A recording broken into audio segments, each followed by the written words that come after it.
সবচেয়ে ভয়ঙ্কর ব্যাপার হচ্ছে আপনি যখন কারোর উপর জুলুম করেন, ওই মাজলুম আর আল্লাহর মাঝখানে কোনো ফারাক থাকে না। আল্লাহ ওই ফারাকের পর্দা উঠায় নেয়। খবরদার, মজলুমের কান্না কখনো বৃথা যায় না। জীবনের কোনো না কোনো সময়ে এর প্রায়শ্চিত্ত আপনাকে করতে হবে। জীবনের কোনো না কোনো সময়ে এর প্রায়শ্চিত্ত করে আপনাকে মরতে হবে।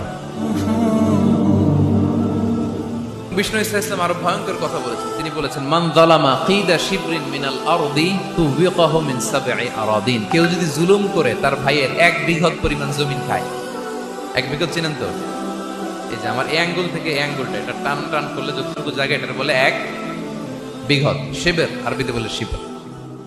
হ্যাঁ, মান যালামা কিদা শিবর। বিষ্ণু বলেন এই 1 শিবর, 1 বিঘত জমি যদি কেউ অন্যায়ভাবে জুলুম করে তার ভাইয়ের কাছ থেকে খায়, কিয়ামতের দিন তুবিকা আলাইহি সাবউ আরাদিন, এই 7 জমিনকে আল্লাহ তাআলা তার ঘাড়ে চাপাবে। খা এবার, খা।